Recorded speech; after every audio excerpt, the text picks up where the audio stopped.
नाज़रीन ग्रामी, हमारी ये ज़मीन जिसे इंसान ने अपनी जदीद टेक्नोलॉजी, बड़ी बड़ी इमारतों और मजबूत डैमों के सहारे काबू में समझ रखा है, जब अचानक अंगड़ाई लेती है तो इंसान की तमाम तर तरक्कियां चंद सेकंड्स में मलबे का ढेर बन जाती हैं।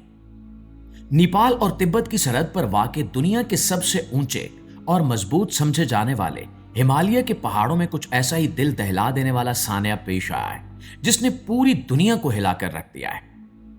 दोस्तों, बुध की सुबह जब लोग मामूल के मुताबिक अपनी जिंदगी शुरू कर रहे थे, ठीक उसी वक्त पहाड़ों की बुलंदियों से बर्फ, चट्टानों और मिट्टी का एक ऐसा तूफान उठा जिसने पूरे खित्ते को अपनी लपेट में ले लिया।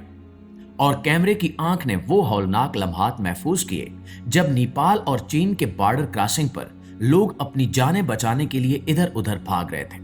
और देखते ही देखते भूरे रंग के कीचड़ और वजनी चट्टानों का एक समंदर सड़कों, इमारतों और गाड़ियों को निगलता चला गया। ये कयामत खेज रेला सुबह 9 बजे के करीब भूटे कोशी नदी में दाखिल हुआ, जो चीनी हदूद से निकलकर नेपाल के जिला रुसोवो में दाखिल होती है। दोस्तों, रुसोवो वो इलाका है जहां तकरीबन 50,000 से जायद की आबादी रहती है और ये खित्ता दुनिया भर से आने वाले सयाहों और मुसाफिरों का एक बड़ा मरकज है। इब्तिदाई तहकीकात के मुताबिक हिमालय की ऊंची चोटियों पर आने वाले एक जोरदार जलजले ने बर्फ और चट्टानों के बड़े तोदे को तोड़कर नदी के तंग रास्ते में गिरा दिया। इस तोदे ने नदी का कुदरती रास्ता रोककर एक आरजी डैम बना दिया, लेकिन जब पानी का दबाव हद से बढ़ गया तो यह रुकावट यकदम टूट गई। यही वजह थी कि यह सैलाब आम सैलाबों की तरह बतदरीज नहीं आया, बल्कि पानी, कीचड़ और वजनी पत्थरों की एक खौफनाक दीवार बनकर पूरी वादी पर गिर पड़ा। दोस्तों, इस तबाहकुन रैली की पहली और सबसे शदीद जरब तैमूरे और श्याब्रो बेसी नामी बस्तियों पर लगी, जो नदी के बिल्कुल किनारे आबाद थी। ये मकामात लॉन्ग टोंग वादी की तरफ जाने वाले ट्रैकर्स और कैलाश मानसरोवर की यात्रा पर जाने वाले जायरीन के लिए अहम तरीन पड़ाव समझे जाते हैं। जिस वक्त ये तबाही आई, उस वक्त ये बस्तियां गाड़ियों, माल बरदार कंटेनर्स और सैकड़ों गैर मुल्की और मुल्की मुसाफिरों से भरी हुई थी। पानी की रफ्तार इतनी तेज और बेरहम थी कि लोगों को संभलने या महफूज मकाम की तरफ भागने का चंद सेकंड भी मौका न मिल सका। होटल, दुकानें और रिहायशी इमारतें लम्हों में जमीन बोस हो गईं और पूरी बस्ती का एक बड़ा हिस्सा गारे और मलबे तले दब गया।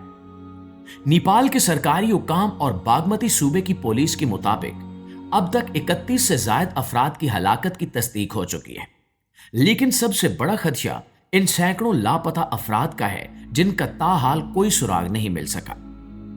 नेपाल टूरिज्म बोर्ड के सरकारी रिकॉर्ड के मुताबिक 384 मुसाफिर और सयाह लापता है, जिनमें से 291 गैर मुल्की शहरी और 93 मकामी नेपाली बाशिंदे हैं। लापता अफराद में 105 भारतीय शहरी, 12 बरतानवी, 17 मलाइशियन, 4 जनूबी अफ्रीकी, ऑस्ट्रेलिया, नीदरलैंड्स और अमेरिका के शहरी शामिल हैं, जबकि हाइड्रो पावर मंसूबे पर काम करने वाले 8 जनूबी कोरियाई इंजीनियर्स भी लापता बताए जा रहे हैं। पूरा मवासलाती निजाम, मोबाइल टावर्स और सड़कें तबाह हो चुकी हैं, जिसकी वजह से पहाड़ी इलाकों का जमीनी राब्ता मुकम्मल तौर पर मुनक़ता हो चुका है।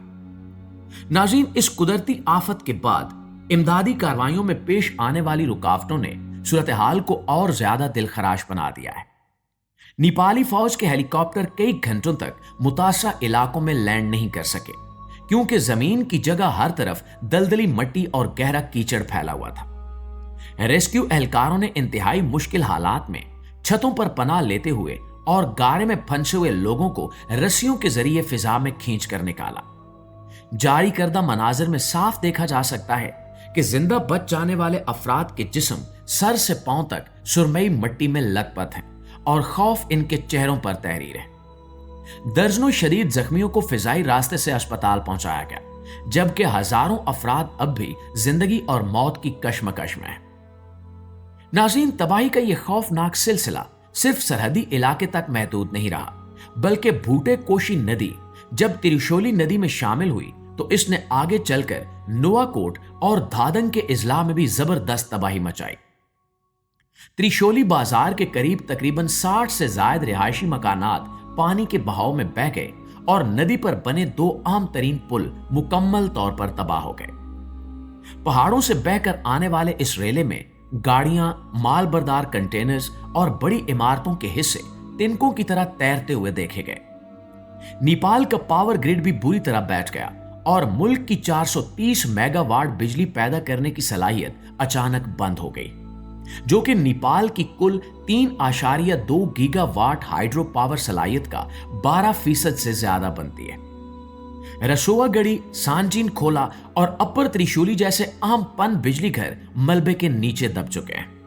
दोस्तों, नेपाल और चीन के दरमियान तिजारत का सबसे बड़ा मरकज रसोआ कस्टम कॉम्प्लेक्स पानी और मट्टी के रेले तले दब चुका है, जिससे दोनों ममालिक के दरमियान जमीनी तिजारत मुकम्मल तौर पर मफलूज हो चुकी है।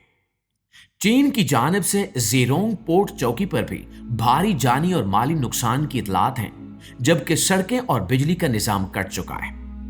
ये पानी आगे चलकर भारत के गंडक नदी के निजाम में शामिल होता है, जिसकी वजह से वाल्मीकि नगर बैराज पर इमरजेंसी अलर्ट जारी कर दिया गया है और नशीबी इलाकों को फौरी तौर पर खाली करवाया जा रहा है। दोस्तों, नेपाल के इस खित्ते में 1 साल पहले भी एक ऐसा ही सैलाब आया था, जिसमें 9 अफराद हलाक और 20 से ज्यादा लापता हुए थे और नेपाल चीन दोस्ती का पुल बह गया था। प्यारे साथियों, जब हम इस किस्म के अचानक और लर्ज़ाखेज वाकयात को देखते हैं तो ये महज मौसमियाती हादसात नहीं लगते, बल्कि ये उन अजीम निशानियों की गवाही देते हैं जिनका जिक्र आखिरी दौर यानी कयामत की अलामात में बार बार किया गया है। मजहबी रिवायात और पेशगोइयों में वाज़ेह तौर पर बताया गया है कि आखिरी जमाने में जमीन के जल्जले शिद्दत इख्तियार कर जाएंगे, जमीन अपने बोझ बाहर फेंकेगी और दुनिया के बुलंदो बाला पहाड़ अपनी जगहों से खिसकना शुरू हो जाएंगे। कुरान पाक में जिन पहाड़ों को जमीन के तवाजुन के लिए मेखें करार दिया गया है, आज हम देख रहे हैं कि वो पहाड़ रेत के ढेरों की तरह सिरक रहे हैं और देखते ही देखते पूरी बस्तियां इनके नीचे दफन हो रही हैं। आसमानी तालीमात में यह हकीकत बार बार दोहराई गई है कि आखिरी दौर की बड़ी तब्दीलियां और आजमाइशें इंसान पर इतनी अचानक आएंगी कि संभलने का मौका तक नहीं मिलेगा। इंसान अपनी दुनियावी मसरूफियात, तिजारत, सफर, हंसी मजाक और रोजमर्रा के मंसूबों में गर्क होगा कि पलक झपकते ही कुदरत का फैसला नाफिज हो जाएगा। और नेपाल के बॉर्डर पर भी यही हुआ, जहां सुबह 9 बजे लोग अपने सामान और गाड़ियों के साथ पुरउम्मीद खड़े थे। कोई चाय पी रहा था, कोई अपने अहले खाना से फोन पर बात कर रहा था और अगले ही सेकंड में जमीन फट पड़ी और पहाड़ इन पर गिर पड़े। ये मंजर वाज़ेह पैगाम देता है कि इंसान की जिंदगी कितनी बेबस और नापायदार है। जी तो मुआज़िज़ दोस्तों, ये थी हमारी आज की वीडियो, और वीडियो के हवाले से आपकी राय क्या कहती है कमेंट सेक्शन में हमारे साथ शेयर जरूर कीजिएगा। वीडियो अगर अच्छी लगी है, आपकी मालूमात में इजाफे का बायस बनी है, तो हमारी इस कोशिश को एक लाइक और एक शेयर जरूर दीजिएगा। इंशाल्लाह आपकी खिदमत में हाजिर होते हैं एक और इंटरेस्टिंग और मालूमाती वीडियो के साथ। तब तक अपना ढेर सारा ख्याल रखिए। अल्लाह निगहबान।